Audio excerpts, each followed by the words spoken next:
Tonight, I'll tell you a story from history. Slowly, softly, so every word carries you deeper into peace and into sleep. Because long ago, before the world became what we know today, people dreamed under the same stars you see tonight. Their stories, their struggles, their dreams, let me whisper them to you as you fall gently into sleep. So close your eyes, breathe slowly so your mind can rest and your body can drift into deep sleep. If this video makes your sleep perfect, then after you wake up, can you do me a small favor by liking this video and subscribing to this YouTube channel? But only if you genuinely enjoy what I do here. And if you want, drop your location and local time in the comments. I'd love to see where and when in the world you are listening. Now, dim the lights, maybe turn on a fan for that soft background hum, and let's ease into tonight's journey together. You begin on a small island in the Atlantic Ocean. The air is salty, the hills are steep, and the ocean looks endless. This is Madeira, Portugal, a place known for wine, rugged cliffs, and, well, not exactly for producing global sports icons. And yet, here you are, standing at the start of Cristiano Ronaldo's life. You imagine the narrow streets of Funchal, his hometown, humble houses stacked like building blocks on steep hillsides, with laundry lines flapping in the wind. The scent of the sea mixes with grilled sardines from a neighbor's window. And somewhere in this maze of simple homes, a boy runs barefoot, chasing a ball that isn't even a real ball, sometimes just rags tied together. That boy is Cristiano.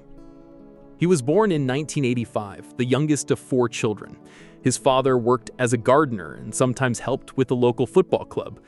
His mother cooked, cleaned, and did what she could to stretch the family's tiny income. Poverty wasn't an idea for them. It was daily reality. And you feel it now, as if you're standing in their small, cramped kitchen. The fridge hums quietly, but it's half empty. His mother worries about the next meal.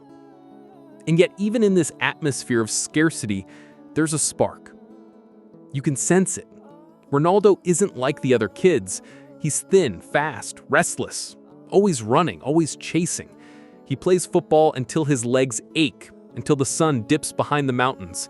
Then he plays some more under the orange glow of streetlights.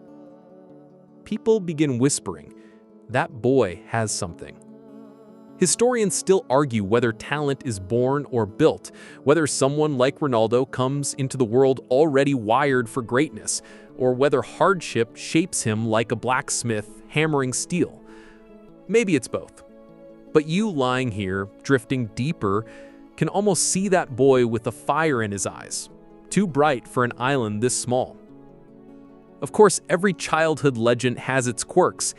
Did you know Ronaldo got his middle name Ronaldo because his father admired Ronald Reagan? Yes, the American president. Imagine that. On a faraway island in a modest home, a boy is named after a Hollywood actor turned politician. Life is full of strange little threads like that, connecting worlds that should never touch. Back in the streets of Funchal, Ronaldo is still running. You feel the stones under his bare feet. You hear the laughter of other kids and sometimes the teasing too. He was thin, often mocked for his wiry frame. He also had a temper. He hated losing. If a ball went against him, he'd cry, sometimes storm off. That passion looked messy then, like a fault line in a child. But you, listening now, know that it was the beginning of the steel that would one day bend stadiums to his will. Mainstream fact, by the age of 8, Ronaldo joined a local team, Andorinha, where his father worked as a kitman. Imagine the picture, his father washing jerseys late into the night, while little Cristiano runs around the pitch like a storm. The bond between the father and son, tangled up in football and fabric. But his family wasn't just struggling, they were breaking. His father's drinking became heavier. His mother sometimes had to make impossible choices about food. You sense the heaviness in that house, the arguments behind thin walls. And yet, whenever Ronaldo touched a ball, the darkness faded. He ran faster than the fear, faster than the hunger, faster than doubt. There's a moment you can picture now, a local coach watching him play, shaking his head in disbelief. This boy is too good for Madeira. Imagine being told that as a child, that your talent is bigger than the island you were born on. Flattering, yes, but also terrifying, because it meant that someday he'd have to leave. And here's the cheeky reality check. You probably wouldn't survive that childhood. Let's be honest, running barefoot on cobblestones, going to school by day, training by night, and eating whatever scraps were available. Most of us crumble when the Wi-Fi drops for 10 minutes, but Ronaldo, he thrived. The quirky tidbit? As a kid, he once threw a chair at a teacher who mocked his accent. Yep. Imagine little Cristiano, scrawny but furious, hurling a chair because he couldn't stand disrespect. That rage might sound childish, but one day, that very rage would fuel his refusal to ever settle for less than the top. You can almost hear the wind over the cliffs now, as if the island itself is whispering, "This boy won't stay here forever. He is destined to run farther, faster, higher." And as you breathe slower, feeling your body sink deeper into the bed, you realize you're only at the beginning of the story. The boy hasn't left his island yet, but soon he will, and nothing will ever be the same. You are still on the island, but something has shifted. The boy is growing, his legs are longer, his speed sharper, and his dreams, well, they're spilling over the edges of Madeira. You feel it, like a bird pressing against the bars of a cage, wings itching to stretch. Cristiano Ronaldo cannot stay here forever. At 12 years old, he faces the moment that would break most children. Imagine it you, at that age, packing a small bag, leaving your family, your comfort, even your language behind. A plane waits, a whole new life waits, and you're not going for vacation. You're going because this might be your one chance to chase something bigger. You watch him board that plane to Lisbon, heading to Sporting CP's academy. The hum of the engine is loud, but inside, his thoughts are louder. Fear, excitement, homesickness already curling in his stomach. And yet, beneath all of that, a spark, determination. He knows this is it. If he fails, there's no safety net. When he arrives, Lisbon feels like another planet. The streets are wide, crowded, noisy. The academy dorms smell of sweat, detergent, and nervous ambition. Other boys are taller, stronger, more confident. Some laugh at his accent. It's thick, islander, rural. To them, he sounds like a farm kid dropped into the big city. And yes, they tease him. You can almost feel the sting of it, can't you? The loneliness at night, lying in a narrow bed, staring at the ceiling, missing his mother's voice. Historians still argue whether the early separation from his family hardened him into the relentless machine he became, or whether it scarred him in ways he never really healed from. Maybe both are true. Here's a quirky tidbit. Ronaldo was once nicknamed Crybaby by teammates. Why? Because if he didn't get the ball, or if a game went wrong, he'd cry, right there on the pitch, streams tearing, fists clenched. Imagine that. A boy who would later be praised for his icy composure and swagger was once mocked for sobbing in frustration. And yet that emotional intensity, the refusal to accept losing, was the same fuel that made him unstoppable later. You walk with him through training sessions. The drills are grueling, endless sprints, ball control under pressure, tactical rehearsals. And still, Ronaldo pushes harder than anyone. You can hear his breathing, sharp, fast, but steady. He is determined to outrun not just the other boys, but his own fears. Mainstream fact, by the age of 14, he convinced his mother and coaches to let him drop out of school entirely to focus on football. Imagine the gamble. No backup plan, no second path, just football. Most parents would panic, but his mother, seeing that fire, agreed. A decision that could have ended in tragedy if things went wrong. But for Ronaldo, it was the only road. Of course, there were bumps. At 15, doctors diagnosed him with a racing heart, a condition so severe it could have ended his career before it even began. Picture that moment, a boy who lived only for football suddenly being told his heart might betray him. Surgery was the only option. They used a laser to cauterize the tissue, causing the irregular beats. Within days, he was back on the pitch, sprinting like nothing had happened. The irony, the very heart that threatened to stop him became the symbol of his endless stamina. And here's your cheeky reality check. At 12, you probably struggled just carrying a school backpack. Ronaldo, he was carrying the weight of his family's hopes, his island's pride, and the possibility of failing in front of an entire academy. Think about that as you pull your blanket closer. But his rise at Sporting CP wasn't just about survival, it was about brilliance. Coaches marveled at his speed, his skill, his work ethic. He trained obsessively, sometimes sneaking in extra workouts at night while others slept. Can you imagine? While other kids his age were sneaking snacks or playing video games, Ronaldo was sneaking into gyms. Still, life at the academy was lonely. He missed birthdays, family meals, laughter echoing in the house back home. He'd call his mother, sometimes crying, sometimes silent, and yet he never asked to quit. The dream was too big. One open debate among scholars of sports psychology is whether child athletes who sacrifice normal childhoods for discipline actually lose something essential, or whether that sacrifice sharpens them into legends.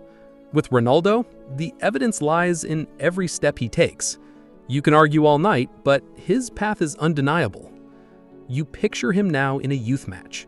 He's skinny, maybe even fragile looking, but the ball sticks to his feet like it's tied there.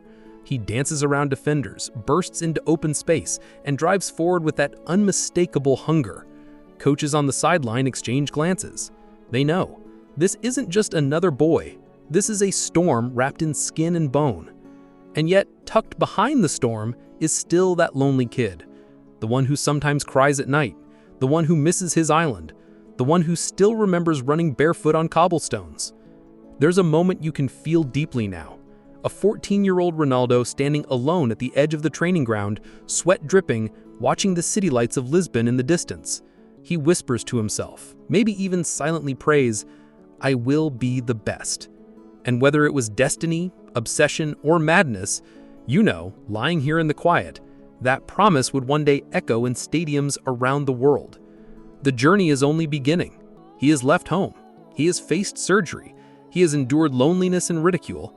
But the spotlight hasn't truly found him yet. Soon, though, it will. And when it does, the boy from Madeira will no longer be just another academy kid. He will become the one everyone is watching. You're still with him, this restless boy turned teenager, carrying scars of loneliness, but also carrying that wild, unshakable fire. The academy years are sharpening them, but something bigger is coming, because soon the wider world will get its first real glimpse of Cristiano Ronaldo. Picture this, a Sporting Lisbon training ground, buzzing with scouts, coaches, and hopefuls. The air smells of freshly cut grass and nervous sweat. Somewhere in the crowd, a lanky teenager laces up his boots. He looks almost too thin, his legs wiry, his jersey hanging loose. But then, he starts to move. And instantly, everything changes. You watch him explode forward, the ball glued to his feet, defenders tumbling behind him like startled dominoes. It isn't just speed, it's control, agility, and something harder to define. Swagger, maybe. Or the raw certainty that he belongs at the top. The crowd watching can't quite put it into words, but you feel it. This isn't just a good player, this is someone who bends the game toward himself. Mainstream fact. By 2002, at only 17 years old, Ronaldo made his debut for Sporting Lisbon's senior team. He scored twice in his first league game. Imagine it, you're not even legally allowed to vote, but you're outscoring professionals who've been playing for a decade. But fame doesn't arrive gently. Fame crashes. And for Ronaldo, it started with whispers. Coaches saying, "You need to see this kid." Scouts scribbling frantic notes. Rival defenders muttering, "How do you stop him?" The quirky tidbit, early on Ronaldo's stepovers were so excessive that some opponents accused him of showing off. One player even joked his boots must come with mirrors. And yes, sometimes his tricks didn't even work. But here's the thing, Ronaldo wasn't just showing off. He was experimenting, testing the boundaries of what could be done with a ball. That daring would become his signature. You imagine one particular evening in 2003. Sporting Lisbon hosts Manchester United in a friendly. A match that should have been routine, just practice. But you're there now, in the stands, watching. The stadium lights burn bright, the crowd hums with energy, and on the pitch, Cristiano Ronaldo tears United's defense apart. He spins, darts, flicks, races down the wing like a hurricane in green and white. The United players stumble, trip, glance helplessly at each other. And then, something rare.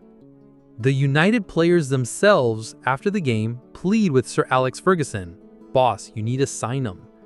Think about that. Opponents asking their coach to buy the kid who embarrassed them. That night, Ronaldo's life changes forever. The boy from Madeira just wrote himself into the future. Now here's your cheeky reality check. At 17, you were probably still trying to figure out how to cook noodles without burning them. Ronaldo, he was forcing one of the greatest managers in football history to change his plans on the spot. Yeah, no pressure. Historians still argue whether that match was truly the turning point, or whether Ronaldo's signing by Manchester United would have happened anyway through other scouting channels. Some claim Ferguson already had his eye on him, others insist that night in Lisbon was the moment destiny became unavoidable. Either way, you can see the image burned into football folklore, a skinny teenager weaving through world-class defenders, rewriting his story in real time. Back in Lisbon, life moves fast. Ronaldo goes from being promising to being the one to watch. Sporting fans adore him, but they also tease him. His flashy haircuts, his cocky expressions, his endless step-overs. But beneath the flash is obsession. He stays after practice to perfect free kicks. He studies opponents, he builds muscle in the gym, slowly filling out his once wiry frame. And you can feel the clock ticking, because when greatness knocks, it doesn't wait politely. Offers begin circling, rumors buzz, coaches whisper, agents hover. Ronaldo doesn't just dream anymore, he's on the edge of living it. The academy bed is behind him now. The island is behind them. Soon, Portugal itself will just be the beginning. He's stepping into something larger, shinier, heavier, a world stage, the Premier League. But tonight, as you lie still, you picture him one last time in sporting green. 17, sharp, cocky, terrified, brilliant. He wipes sweat from his forehead, stares at the crowd, and feels a truth he can't yet say out loud. I'm ready for all of them. And tomorrow, he will go. Across the sea, into England, into history. The boy has become a teenager, and the teenager is about to become a star. You fill the plane again, but this time it's not a nervous 12-year-old leaving his island. This time, it's Cristiano Ronaldo, 17, heading into the lion's den of English football. His destination? Manchester. His new home? Old Trafford, the theater of dreams. Imagine landing in England. The sky is gray, the air wet, the accent thick. You're a kid who barely speaks the language, carrying a suitcase stuffed with clothes and pressure. Everywhere you look, people are taller, stronger, rougher, and this league you're entering? The Premier League. It's fast, brutal, merciless. Players don't care about your stepovers, they care about knocking you down.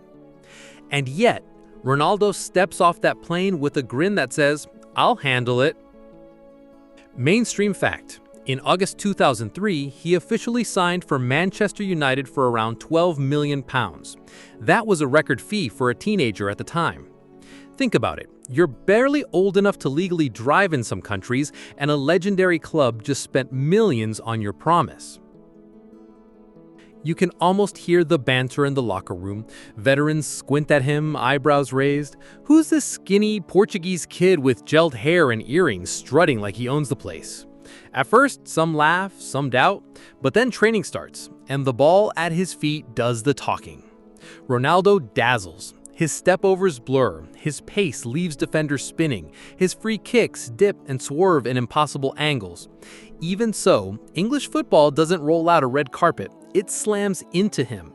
Defenders hack at his legs, crowds boo his showboating, pundits call him selfish, and you, walking beside him, feel the sting of every kick, every insult. Here's your cheeky reality check. Imagine being 19 and moving to a country where fans chant insults in stadiums that sound like thunder, while huge men, twice your size, slam into you with the force of trucks. You'd probably pack your bags and head home in a week. Ronaldo? He smirks, tightens his boots, and asks for more. Quirky tidbit? Ronaldo spent hours staring at himself in mirrors, practicing new hairstyles, new celebrations, even the angle of his smile. Teammates teased him endlessly, but secretly, those rituals weren't vanity, they were armor, a persona he built piece by piece, so when he stepped on the field, he was untouchable. Historians still argue whether Sir Alex Ferguson's tough love or Ronaldo's own obsession shaped him most during those years. Maybe it was both. Ferguson scolded him for diving, demanded he bulk up, told him to turn stepovers into goals, and Ronaldo, instead of sulking, absorbed it. You feel the bond forming, a father figure manager and a son who refuses to disappoint him. There's a night in 2003 that still lingers. Ronaldo makes his United debut against Bolton Wanderers. He comes on as a substitute, the stadium buzzing. Within minutes, he's running at defenders, dazzling with tricks, whipping crosses into the box. Old Trafford rises in excitement. The fans don't just see a kid, they see a phenomenon. From then on, the spotlight is relentless. Every weekend, stadiums are packed not just to watch United play, but to watch him. Some cheer, some boo, but nobody looks away. Life off the pitch is just as intense. Ronaldo is alone in England, barely speaking the language, living in a new culture. Nights are long, meals strange, weather miserable. He misses home. He misses his mother's cooking, but every time he feels that loneliness creep in, he laces up his boots and turns it into fuel. And slowly, he transforms. His skinny frame fills out with muscle. His speed sharpens his speed. His tricks stop being just entertainment and become weapons. Suddenly, those who mocked him begin to fear him. Here's another small detail. Ronaldo was obsessed with free kicks. He'd stay after practice, setting up ball after ball, striking them until his legs ached. That knuckleball technique he became famous for, born in those lonely hours when teammates had gone home, but he was still out there chasing perfection under the fading floodlights. You stand with him during those moments, the empty stadium echoing, the ball smacking the net again and again. Each strike says the same thing: I'm not here to be ordinary. And yet, the pressure doesn't disappear. Critics accuse him of diving, defenders hammer his shins, rival fans chant cruel songs, but he doesn't shrink. He thrives. It's as if the anger against him only sharpens his edge. By now, you can feel the current of destiny pulling harder. The kid who left his island is now lighting up one of the greatest clubs in the world. And though he still has flaws, too flashy, too selfish, his brilliance is undeniable. Close your eyes a little deeper now and picture it. Old Trafford at night, the red seats glowing, the crowd chanting, Ronaldo sprinting down the wing, hair flying, defenders scrambling, the ball smashing into the net. That's not just a boy anymore, that's a force. The theater of dreams is his stage now, but the real show, it's only getting started. You're standing now in the roar of Old Trafford, but the years have passed. The skinny kid has grown stronger, sharper, harder. Cristiano Ronaldo is no longer just the flashy winger with too many stepovers, he's becoming a machine built for glory. Close your eyes and you can almost feel the atmosphere in those nights of the mid-2000s. The floodlights burn white against the rain, the chants roll like thunder across Manchester. And there he is, sprinting down the wing, defenders scattering, the stadium holding its breath. Mainstream fact: in 2004, Ronaldo won his first trophy with United, the FA Cup. He scored in the final against Millwall, his first piece of silverware. A boy from Madeira lifting a trophy in England. For most, that would be the peak. For him, it was just the starting point. But here's the thing. Glory never arrives without heartbreak. For every medal, there were nights of agony. He lost matches that burned into his memory. In Euro 2004, playing for Portugal on home soil, he reached the final, only to watch Greece, an underdog, snatch the trophy. Tears streamed down his face as the confetti fell for the other side. You feel those tears now, hot and salty, not of weakness, but of rage against losing. Quirky tidbit: Ronaldo was so obsessed with training that teammates joked about hiding weights from him. Once a coach told him to rest, so Ronaldo secretly did sprints after everyone had left. They nicknamed him the first to arrive, the last to leave. Not exactly the catchiest nickname, but you get the point. Historians still argue whether those defeats, the Euro final, early Champions League exits, were what hardened him or whether his obsession would have been enough on its own.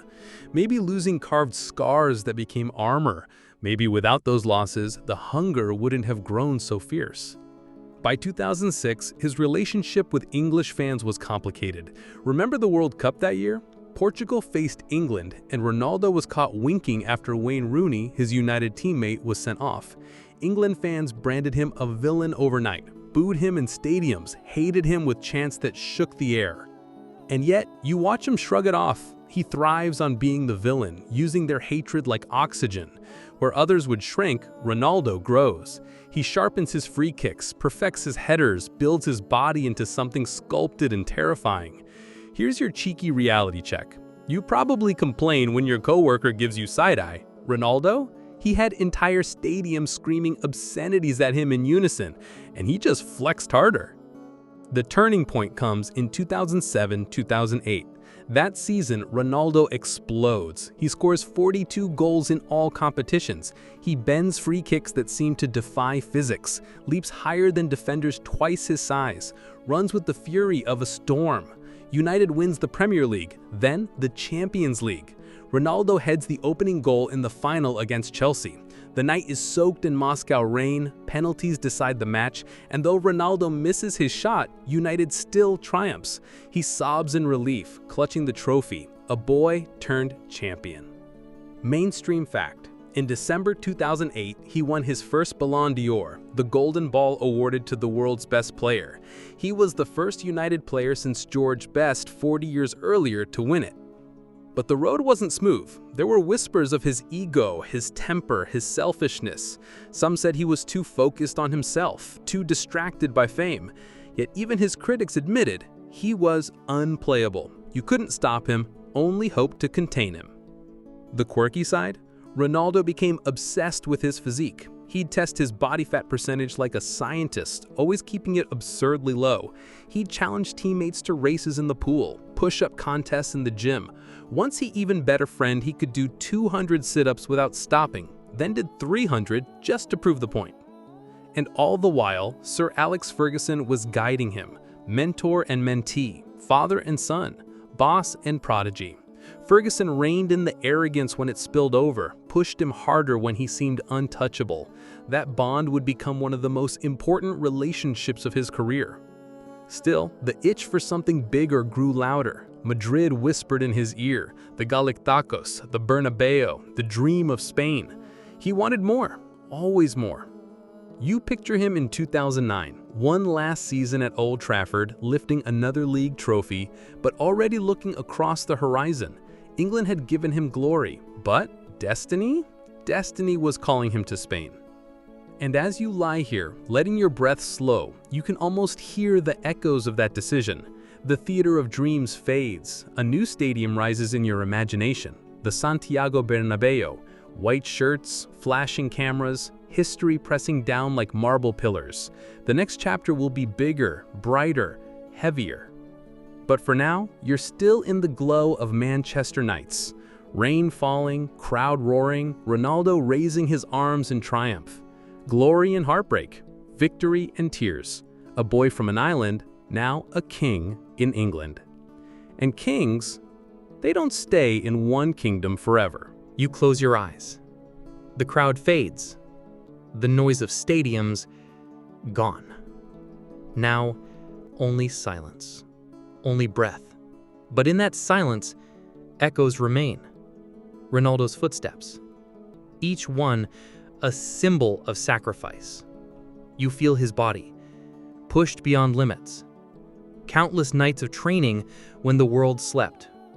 When others gave up, he ran another mile. He taught us that talent shines, but effort glows forever. And yet, he is human. He felt pain.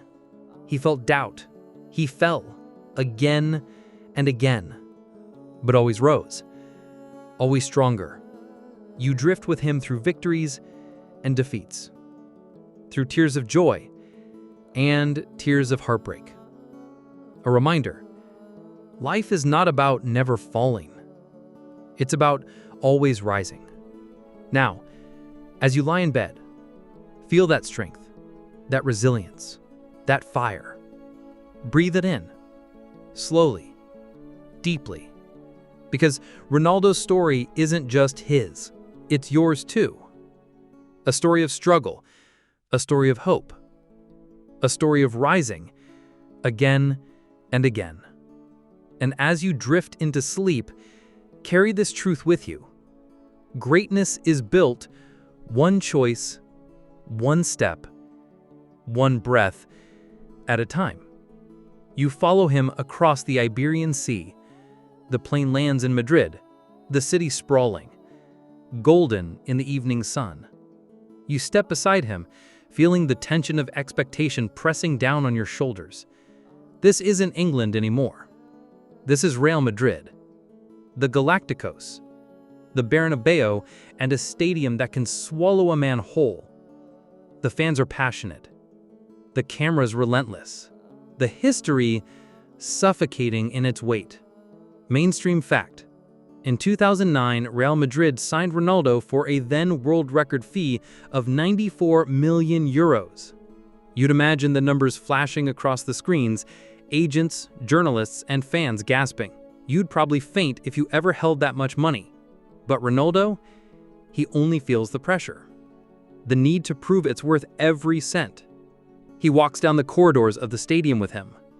Trophy cases glitter like captured stars. Portraits of legends stare from the walls.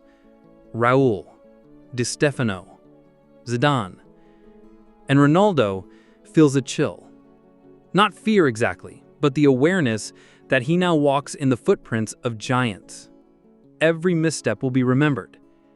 Every goal scrutinized. Here's your cheeky reality check. Most people crumble under this kind of pressure. You'd probably hide under your blanket. But Ronaldo, he thrives. He thrives on being the center of attention, on the whispers, the eyes, the expectations. Every challenge is fuel, every critique an opportunity to sharpen his edge. The quirky tidbit: Ronaldo immediately hired his own personal chefs, nutritionists, and even a sleep coach. He treated his body like a science experiment. Every meal, every nap, every stretch was calibrated to maximize performance. His obsession with optimization is almost comical if you think about it, like a kid who measures crayons to make sure each one is perfectly straight. But it works. Historians still argue whether this obsessive attention to his own physique and rituals makes him a role model or an extreme example of hyper-discipline. Some say he's inspiring. Others whisper that the obsession borders on madness. But you, lying here, can appreciate the dedication without judgment, drifting deeper into the story. And the football? Oh, it's breathtaking. You see him sprinting down the wing, defenders flailing behind him, the ball glued to his feet like it's enchanted. Every touch, every feint, every pass is precise, elegant, deadly. You can almost feel the ball spinning beneath his boot as it curves into the net. By 2011, he has broken records. Most goals in a single La Liga season, fastest hat tricks, penalty perfection. You can feel the stadium roar vibrating through your chest, even as you lie still in the quiet of your room. Ronaldo isn't just a footballer here. He is a spectacle, a machine, a myth in motion. And yet, with fame comes scrutiny. Tabloids dissect every haircut, every celebration, every word. Critics complain about his ego or showmanship.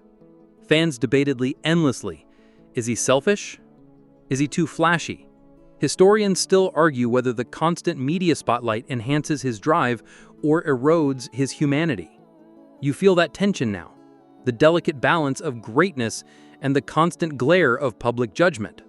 But on the pitch, nothing matters except the ball. You drift beside him as he scores yet another goal. The stadium erupts. Cameras flash, teammates pat his back, opponents glare, and he feels alive. This is his element, his art, his obsession made tangible. And in quieter moments, he remembers his island, his streets of Madeira, the barefoot boy who ran endlessly. You can sense the nostalgia, the grounding. Fame is intoxicating, but memory keeps him human. Quirky tidbit: Ronaldo once insisted on taking a shot from the halfway line during a practice match. It missed spectacularly. Teammates laughed, coaches sighed. But that audacity is part of him. Risk, flash, precision. He will keep pushing boundaries. And as you lie back, letting your eyelids grow heavy, you understand Real Madrid is both a stage and a crucible. He has everything, yet nothing feels safe. Every step forward is a test. Every goal, a temporary triumph. The legend is rising, but it is never finished. You feel the weight of a different kind of jersey now. Not the white of Madrid, but the red and green of Portugal. The stadiums are louder in a different way. These aren't club fans cheering for trophies. They are the hopes of a nation, wrapped in every chant, every flag, every heartbeat. You're beside Ronaldo, feeling the pressure in a way that only international duty can deliver. Mainstream fact: Ronaldo made his senior debut for Portugal in 2003, just before his Manchester United breakthrough. By the mid-2000s, he was a permanent fixture, the engine of a national team that leaned on his talent for hope and inspiration. You can almost hear the roars of Estádio da Luz and feel the pride radiating from every corner of Lisbon, Madeira, and beyond. The first major test comes in Euro 2004. Portugal, the host nation, marches confidently through the tournament. And Ronaldo? He is a boy playing among men, but already showing flashes of brilliance. His pace, his vision, his uncanny ability to read the game. Every dribble carries not just skill, but destiny. Quirky tidbit: at Euro 2004, he famously broke down after Portugal lost the final to Greece, hiding behind a towel in the locker room. The grief was raw, almost childlike. Yet that heartbreak would fuel him for the rest of his career. You feel it now, the sharp sting of defeat, the way it can linger and twist into motivation. Historians still argue whether Portugal's loss in that final was the moment that truly hardened Ronaldo's resolve, or whether his relentless drive would have emerged regardless of the result. Perhaps both are true. You can feel it either way, sinking slowly into your mind, letting the weight of history lull you deeper into calm. The years roll on. World Cups, more European tournaments, each match a new battlefield. You were there with him in 2006 in Germany, where Portugal reaches the semifinals. You hear the cheers, feel the tension of penalty shootouts, see the exhaustion etched into his young face. Every sprint, every kick carries the weight of expectation, not just of his country, but of his own perfectionism. Another cheeky reality check? You probably complain when someone boos at your karaoke performance. Ronaldo? Whole nations scrutinize every misstep, every goal, every celebration, and he thrives under it. You watch him smile, focus, and carry the pressure like armor. By 2016, after years of near misses, you drift with him into Euro 2016. Portugal wins its first major international trophy. You can feel the energy in the stadium, the eruption of joy, the tears of a lifetime released in one ecstatic moment. Ronaldo, the boy who left Madeira, the teenager who braved England, the superstar who conquered Madrid, finally achieved something monumental with his country. The quirky side note: Ronaldo lifted the trophy despite being injured in the final. His teammates joked he'd win trophies while lying down. You laugh quietly along with them as you imagine him, crutches in hand, triumphant and stubborn. And you notice the pattern. The same fire that fueled him through Manchester and Madrid now drives him on the international stage. He is relentless, exacting, unyielding. And yet here, he is part of a collective. His greatness is amplified by his teammates, by the shared heartbeat of a nation. As you sink deeper into sleep, you can almost see him sprinting down the wing, dribbling past defenders in Portugal red, heading toward glory. The stadium lights blur into stars, the cheers fade into a whisper, and you realize this isn't just football. This is the story of a life lived in pursuit of perfection, of dreams, of national pride. And now, let your breath slow. Feel your chest rise and fall in rhythm with his heartbeat from the field.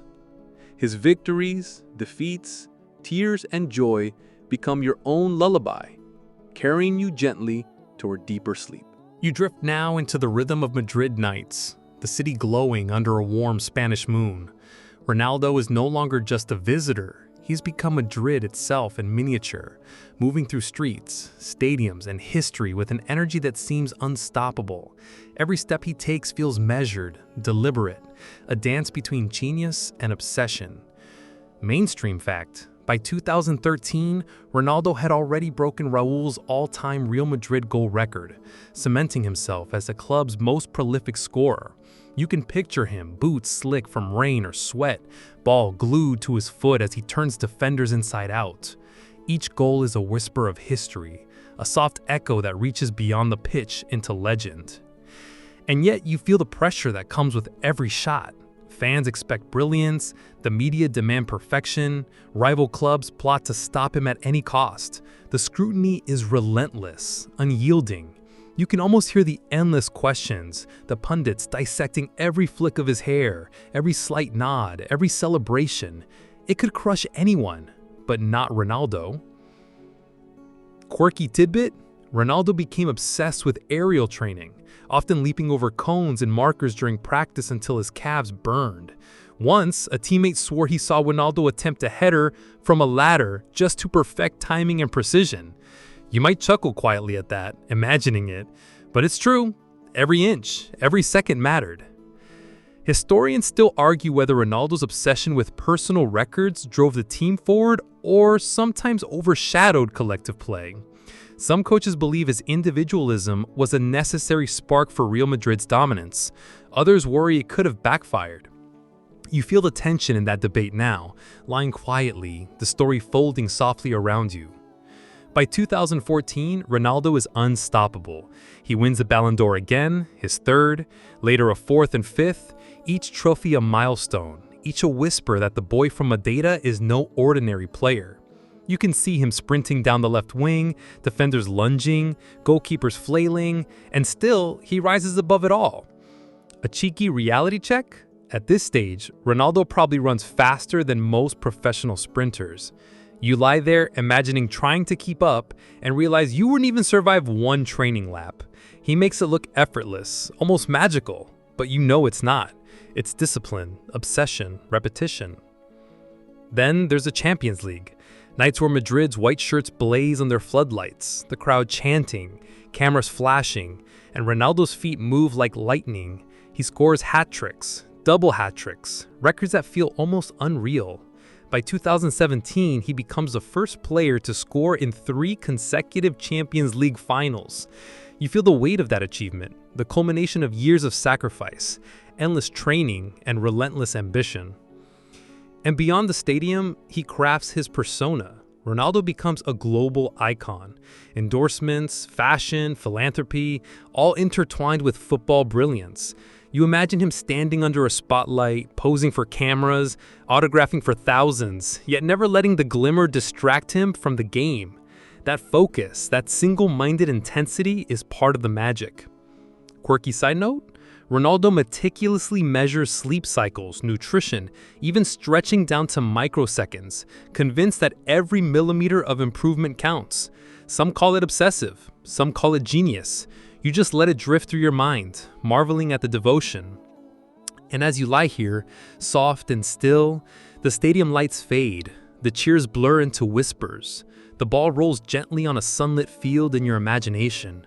You follow his steps, slow and deliberate, feeling the rhythm of a life that never stops, never quits, yet somehow now allows you to drift quietly towards sleep. You are now drifting through the quieter moments, behind the spotlight, into the hidden world of Ronaldo, the private spaces, the intensity behind every headline. The stadium lights fade to a soft golden glow, and you can almost feel the tension behind each breath, each preparation, each relentless pursuit of perfection. Mainstream fact: by 2018, Ronaldo had become Real Madrid's all-time top scorer in the UEFA Champions League, shattering record after record. His ability to perform in critical matches was unparalleled. You can picture him pacing the locker room before a big match, his mind calculating, envisioning every pass, every strike, every possible angle. And yet, there is vulnerability. Behind the celebrations and glitz, there are moments of doubt, injuries that threaten to derail him, critics questioning every move. You sense the boy from Madeira lurking beneath the superstar, the same boy who once cried after a devastating Euro final loss. The resilience to rise above it all is what transforms vulnerability into power. Quirky tidbit? Ronaldo has a superstition of wearing the same boots in consecutive matches if he scores a goal. He believes patterns hold luck. Teammates tease him endlessly, but you can almost understand the comfort in small rituals when the world watches your every move.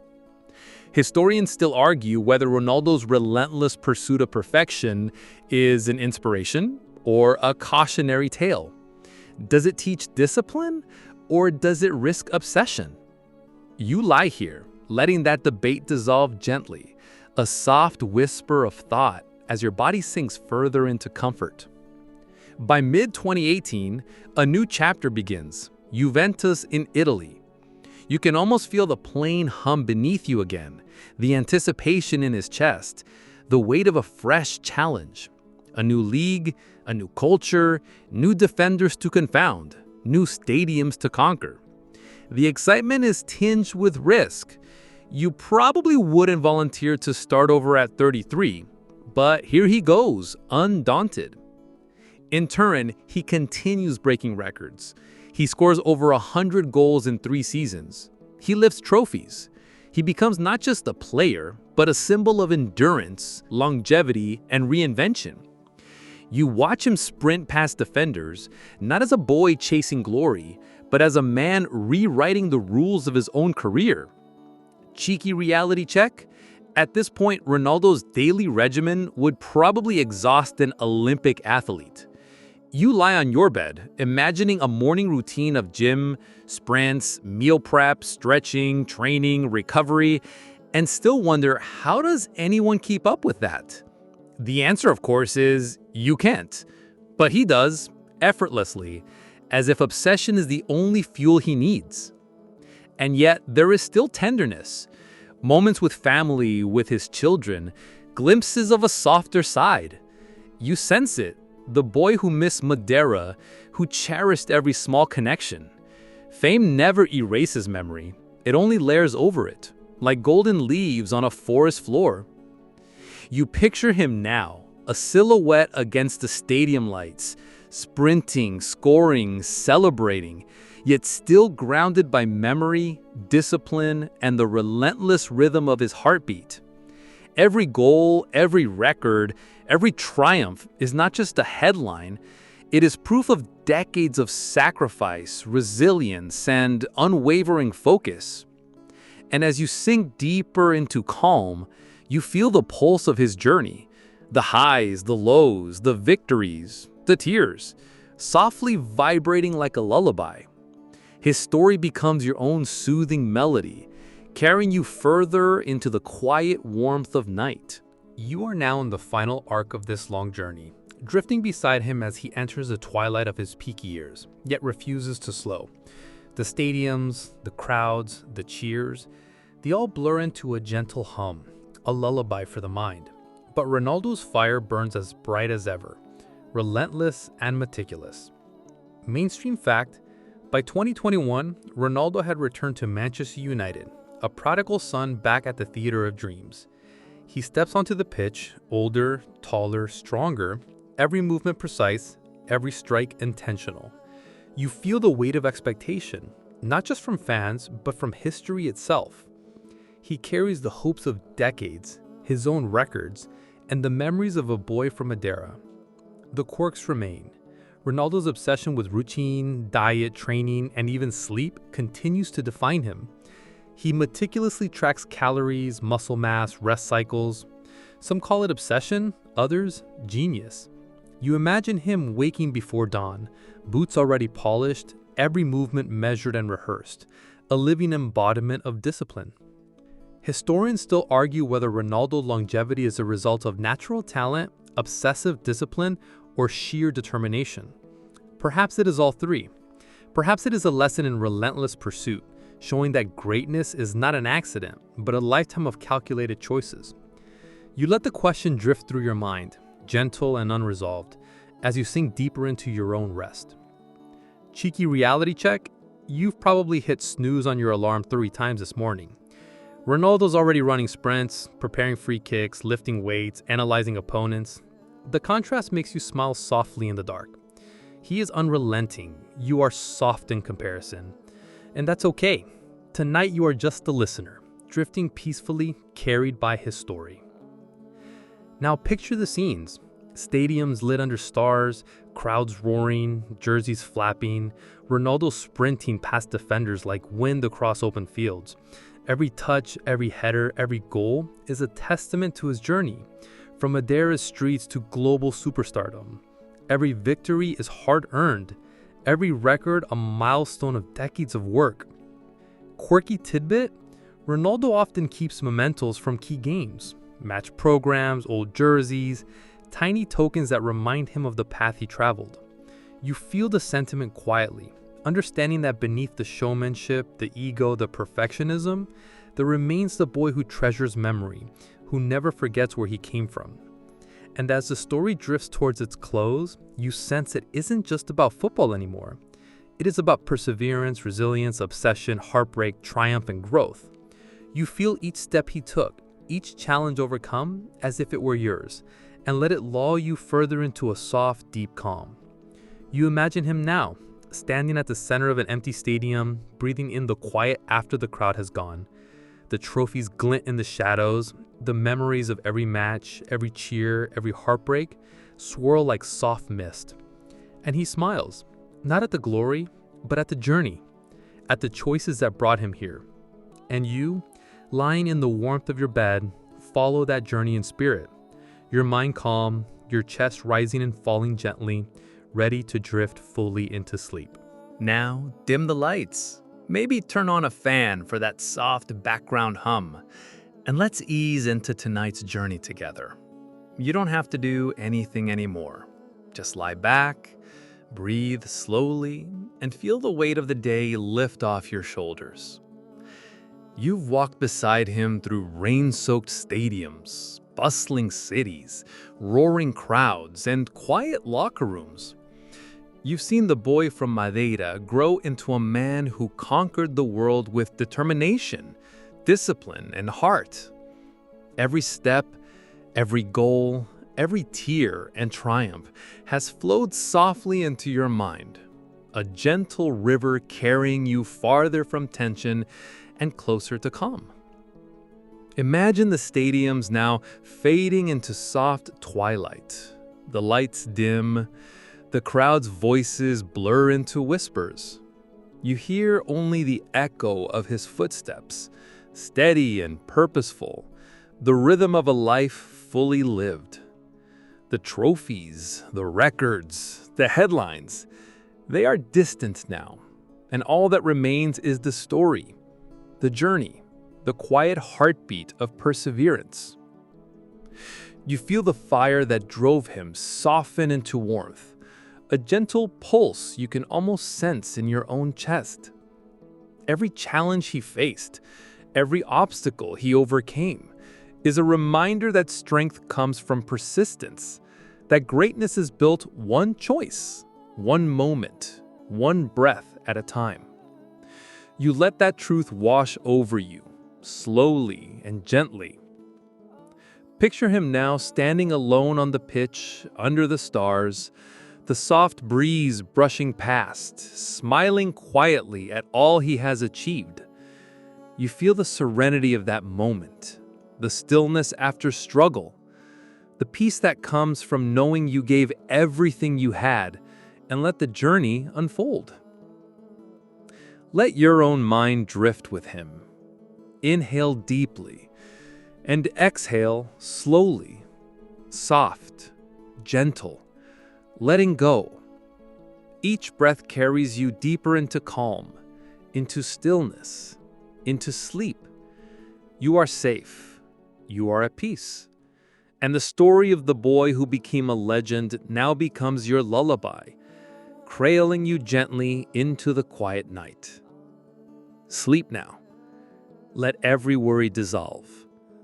Let the story settle into your dreams.